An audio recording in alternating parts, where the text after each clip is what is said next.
지난 시간에는 본문을 읽고 이 본문의 전주곡이 될 수 있는 바로를 향한 야곱의 축복을 우리가 살펴보았습니다. 오늘 본문은요, 요셉이 온 애굽 땅에 내린 흉년이라는 그 사망의 그물을 찢고 백성들을 구할 뿐 아니라 은혜를 베풀어 그들로 하여금 바로의 참 백성이 되게 한다는 그런 내용입니다. 그리고 이 모습은 비록 세상 역사의 한 부분이었지만, 역사의 하나 일부였지만, 예수 그리스도께서 이 땅의 사람들을 하나님께로 돌리는 구속 사역의 롤 모델 역할을 한다는 것도 우리가 알게 되었습니다. 이 구속의 역사 앞에 있는 이 야곱의 축복 이야기를 우리가 돌아본 이유는 그의 그 축복의 성질 때문이었습니다. 그는 남을 속여서 남의 것을 가로채려는 하는 그런 본성이 강한 사람으로 남을 축복하는 자가 아니었습니다만, 하나님의 돌봄 아래서 자신의 삶을 늙음하게라도 돌아보게 된 그는 이제 더 이상 남의 것을 탐하는 모습에서 벗어나 자신을 축복하시는 하나님만으로 만족하여 그 하나님으로 왕조차도 당당하게 축복하는, 남을 축복하는 자가 된 것이죠. 이것을 성화다. 그래서 야곱은 성화의 모델이다 이야기하는 것이죠. 이와 같이 성도의 깨달음, 야곱이 깨달은 이 깨달음처럼 성도들도 자기 이 모습을 언제 깨달아요? 내가 마귀 새끼구나. 내가 예수님을 치른 죄인이구나. 내가 하나님을 안 사랑하는구나. 내가 사랑받을 자격이 전혀 없구나. 가능성이 전혀 없구나 하는 이걸 성도가 깨닫는 거예요. 내가 나 된 것은 하나님의 은혜밖에 없구나. 이 깨달음, 다시 말해서 회개는요, 결국은 세상을 향한 축복으로 이어진다는 거예요. 그리고 그 축복은 세상을 구원하는 이 능력이 된다는 이 진리를 이 이야기가 보여주는 것이죠. 그래서 우리가 살펴본 겁니다. 이제 오늘 본문을 잠깐 살펴보겠습니다. 이집트로 내려간 야곱과 그 가족들은요, 고센 땅에 자리하고 거기서 살게 되었습니다. 이 모습은 성도가 이 세상에 내려가 살 때 어떻게 살아야 하는지 보여줘요. 구별되고 거룩하게 살아야 된다는 것을 말해주는 겁니다. 야곱의 가족은요, 목축을 하는 사람들로 알려졌어요. 그래서 이집트 사람들은 그것을 가증히 여겼기 때문에, 그래서 그런 그들을 무시하고 또 무관심의 대상이 될 수밖에 없었어요. 그로 인해서 어떤 결과가 생겼는가 하면, 이로 인해 이집트 사람들과 이스라엘 사람들이 자연스럽게 분리되었다는 거예요. 접촉점이 사라졌다는 거죠. 그래가지고 400년이라는 세월이 이어져 가도록 이스라엘의 정체성이 섞이지 않았다. 이게 놀라운 비밀이 여기 있는 거죠. 그들이 만약에 인기 있는 직업, 애국 사람들, 이집트 사람들에게 인기 있는 직업을 가졌더라면 안 그래도 재능을 받는 하나님의 백성이 얼마나 더 잘했겠어요. 그런데 그랬으면은 이집트 사람들에게 관심을 받았을 거고, 또 초청받고 초대받고 서로 왕래했을 것이며, 400년의 긴 시간은 그들로 하여금 이집트 사람인지 가나안 이스라엘 사람인지 구분할 수 없도록 만들었을 거예요. 종족의 특성을 바꾸어 놓을 수도 있었을 겁니다. 하지만 하나님은 야곱에게 미리 고센으로 가고픈 마음을 주셔서 그렇게 되지 않도록 하나님께서 막은 거죠. 눈에 보이지 않아도 아무 증거 없어도 하나님이 그렇게 하신 겁니다. 이 모습처럼 오늘 우리도 그런 거예요. 그들이 인기 있는 직업을 가졌더라면 이집트 사람의 그 관심을 받고 서로 왕래했을 것처럼, 오늘날 성도가 세상에서 빛나고 잘 나가면 좋기야 좋겠지만 거기에 위험이 따른다는 거예요. 오히려 세상의 무관심의 대상일 때, 그리고 세상이 보기에 좋은 것이 없을 때 오히려 하나님 나라의 백성의 모습을 더 잘 지킬 수가 있다는 겁니다. 그러므로 오늘 세상과 비교하여 우리 성도들이 성도들 모습을 보면서 좀 비참하게 여기는 거예요. 모습이 있어요. 교회 왜 이러냐? 성도들 왜 그러냐? 왜 맨날 찌질하냐? 저도 그랬습니다만은 오늘 이 말씀을 보시면 그 생각이 틀린 것 같아요. 오히려 더 큰 것 때문에 작은 것을 희생하는 거죠. 오늘 우리가 그 작은 것 주었다라면, 하나님 주셨더라면 세상에 나가서 우리의 믿음을 잃어버렸을 터인데, 하나님이 성도들에게 사랑함에도 그것들을 허락하지 않으셔서 오늘 우리가 우리의 모습을 잘 지킬 수 있다는 겁니다. 그러므로 오늘 세상과 비교하여서 자신을 비참하게 보는 그런 무지가 성도에게 없어야 하겠다 싶습니다. 오히려 하나님이 나를 구원하시려 세상에서 나를 돋보이게 하지 않으시려고 숨기심에 감사할 수 있는 믿음이 있으시기를 축복합니다. 오히려 조금 공부를 못했어도 조금 능력이 부족하고 뭔가 2% 부족하고 잘 안 돼도 그거 답답하게 여기지 말고, 저도 그거 엄청 답답하게 여기는 사람인데 오늘 말씀 보니까 그렇더라고요. 나 이제 그 연연하지 마. 바보가 되는 거 기쁘게 바보가 되겠구나, 이런 생각이 듭니다. 우리 성도님들도 좀 가난하고 좀 불편하고 좀 힘들어도 세상 사람들 가진 것들 없다고 할지라도 그거 하나님 사랑 못 받는 증거다 이렇게 생각하시지 말고, 오늘 고센 땅에 살던 세상의 무시를 받던 이스라엘 백성을 향한 하나님의 뜻을 깨달으시고 오늘 우리 삶 가운데 하나님께 감사하시면서 고단하고 힘들고 빛나지 않더라도 이 길을 묵묵하게 가실 수 있기를 주님의 이름으로 축원합니다. 이렇게 이제 고센 땅에 살게 됐는데, 이 요셉이 이 고센의 다른 이름은 라암셋이에요. 여기에 아버지와 형들을 기업으로 주고 소유를 삼게 하고 먹을 것을 주고 봉양했다 하는 말이 이제 그 다음에 나오지요. 여러분요, 오늘 우리가 이렇게 살잖아요. 그런데 지난날을 돌아보세요. 하나님이 이 요셉이 형들에게 아버지에게 먹을 걸 줘 봉양한 것처럼 우리에게 하나님 은혜를 베푸셔서 먹고 살게 하셨다는 거. 돌아보면 엄청난 거 큰 거 그렇게 쏟아부어서 그렇게 주신 게 아니라도 우리 삶에 한 번도 하나님이 외면하지 않으시고 우리를 지키신 거죠. 하나님은 오늘 이 땅에서 성도들에게요, 작은 풍깃들을 줍니다. 남들이 다 맞지 않는 고센 땅 같은 그런 걸 줍니다. 소유를 주십니다. 성도가 살아가야 할 땅을 하나님이 직접 정해주시고 그것을 소유로 삼게 하시죠. 그리고 필요에 따라 돌보고 계신 겁니다. 오늘 우리가 사는 곳이 사람들 보기에 별볼이어서 보이고 또 탐나는 그런 것이 아닐지라도 하나님이 주시고 허락하신 겁니다. 그러니까 불만을 가질 게 아니라 이것을 감사하고 소중히 여기고 욕심을 버리고 감사하며 살아가는 성도가 되어야 할 줄 믿습니다. 만약에 여기서 더 뭔가 필요하다면 그때는 나보다 나를 더 사랑하시는 하나님이 더 주실 줄 믿습니다. 세상 사람들처럼 성도 자신이 내가 더 커져야지, 더 해야지 이렇게 결정하는 게 아니라 성도는 하나님이 결정하시는 겁니다. 그러므로 사랑하는 성도 여러분, 하나님이 꿈을 주셨습니까? 그 하나님이 더 커지라고 주신 겁니다. 그러나 그렇지 않습니까? 만족하면서 사시길 바랍니다. 자, 이렇게 이제 본문을 읽었고 나머지 이 안에는 이제 이집트 땅에 더욱 기근이 심해졌다는 이야기가 있고 뒤를 이어 나오고 있습니다. 처음에는 돈으로 양식을 사려 했던 그 사던 사람들이 이제 모든 재화가 탕진되고 돈이 없습니다. 요즘 우리나라에 다시 코로나가 확산되고 있는데요.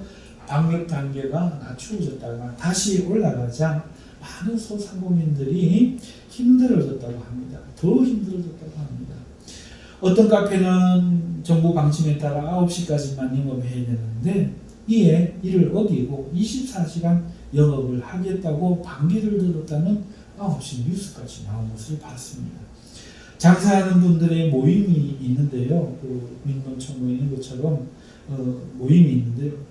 그들의 생활고와 늘어가는 빚 때문에 이들이 휴업을 결정하려고도 한답니다. 밤이 되어도 간판에 불을 켜지 않는 그런 항의도 준비한다고 합니다. 왜 그런가 하면은 정말 생활고로 잘 살아는 이가 24명이 되었대요, 벌써. 그냥 안 죽어도 죽은 거와 그만 다름없는, 하루에 빚만, 이자만 몇백만 원씩 내는 그런 사람들이 이제 죽음만 앞에 남겨놓고 있다는 거죠. 그리고 그게 더 이상 남의 문제가 아니니까 이 장사하시는 분들이 모여서 이제는 투쟁을 하려고 한다는 거예요. 방역이 너무 잘못됐다는 거죠. 음식이 그럼에도 불구하고 이 땅에 넘쳐나고 있잖아요. 경제가 돌아가고 있잖아요. 그런데도 이런 거예요. 한데 7년 기금 어떻게 씁니까? 얼마나 심했겠어요? 아비규환이죠. 그 참상은 상상도 못합니다. 지금 오미크론이 지배적 코로나가 되어가는 가운데 코로나 3차 백신 맞으라고 정부에서 독려하고 있는데요. 아직도 접종 자체를 전혀 안 한 사람이 500만 명 이상이라고 합니다. 그들이 거부하는 이유 중 70% 이상이 안전 때문인데요. 코로나 백신을 접종한 뒤에 사망한 사람이 700명을 넘었다는 거예요. 그리고 중증 환자가 10,000명이 넘어 있다는 거예요.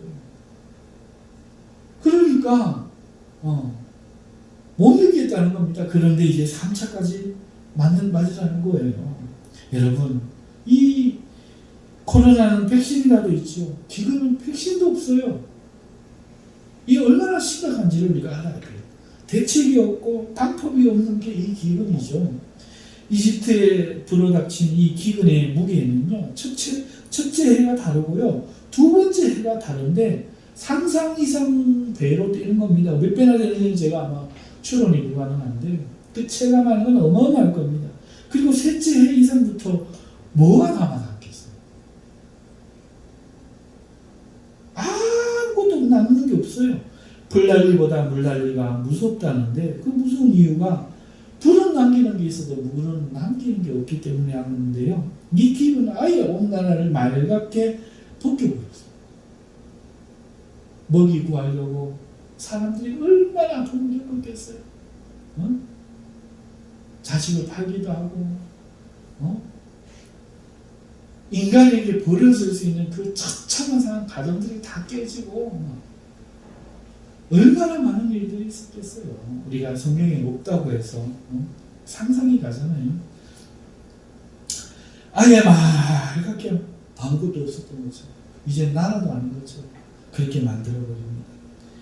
여러분, 이 모습이 사실은요, 죄의 무서움을 보여주는 거예요. 이게 비유라는 거죠.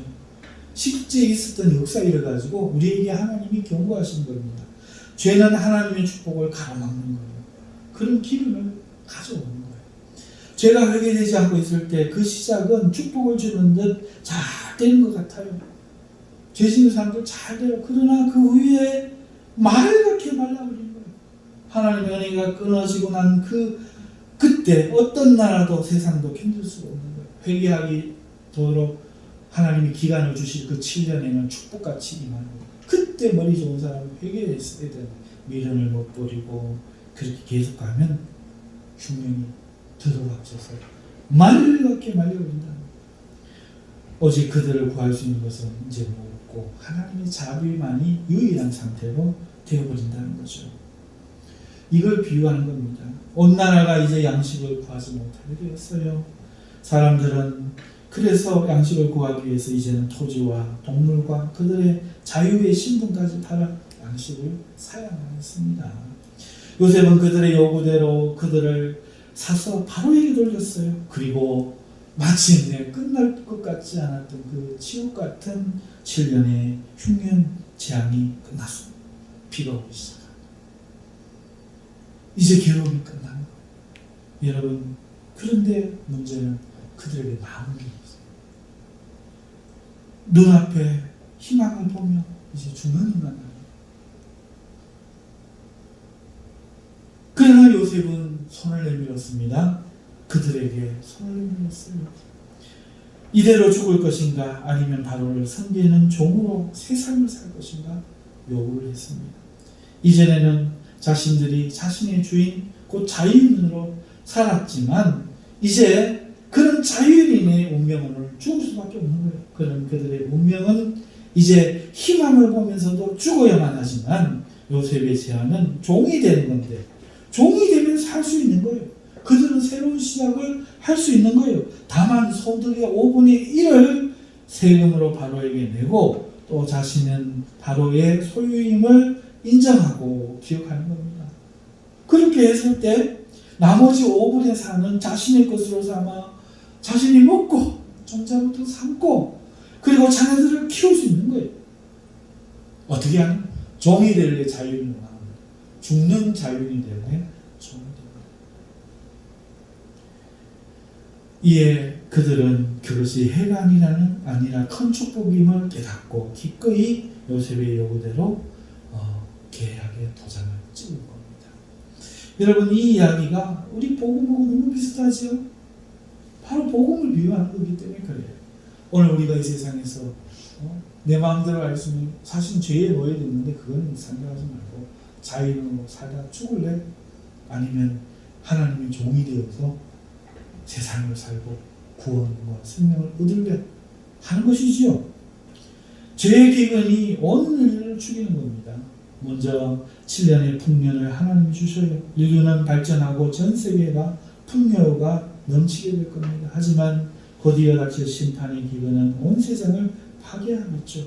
그리고 세상 사람들은 죽음만이 남고 자신들은 아무것도 없음을 깨닫게 되겠죠. 그리고 그들은 하나님의 새 나라 새 시대가 도래하는 것을 이제 눈으로 보는 시대가 오겠지만 그들에게는 그 나라에서 살아갈 시, 곧 의의 시가 없어서 죽어야 합니다.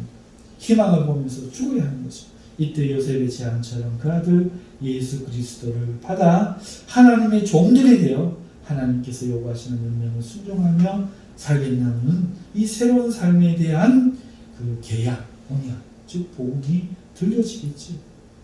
그것을 믿고 언약하는 자는 세상을 살고 살아날 것이고 믿지 못하고 거부하는 자는 죽을 것이라는 예언적 이야기가 이 이야기 속에 들어져 있는 것이죠.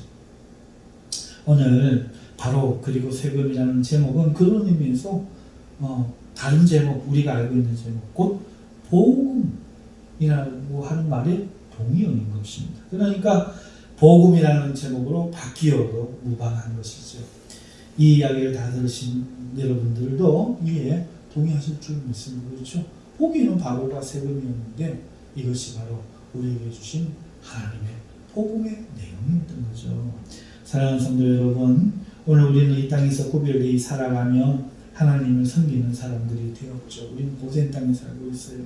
우리는 이미 조금 전에 바로 이야기는 세상 믿지 않는 사람들에게 하는 이야기잖아요. 우리는 이미 이 땅에서 구별된 거예요. 우리는 이미 언약의 백성이 되어서 하나님께 5분의 1을 드리며 살아가고 있습니다. 하나님이 아니었으면 이미 죽은 목숨임을 믿고 알며 하나님께 기꺼이 나 자신을 드리는 사람들이죠. 오늘 비록 우리가 사는 땅이요 세상에서 좀 외지고 인기가 없더라도 우리 그러니까 실망하지 마십시다. 이 이야기를 통해서 시대를 분별하십시다. 지금 그런 시대예요. 우리가 실망해서는 안 돼요. 우리가 애국으로 진출하려고 하면 안 돼요. 우리가 고센에 산 이유를 알아야 한다는 거죠. 비록 이집트에 닥친 이 흉년이 고센에 미치겠지만 오늘 이 세상에 닥친 그 바람이 오늘 우리에게 미치겠지만 세상으로 인한 여파가 우리에게까지 미치겠지만 우리는 견뎌내야 하는 것입니다.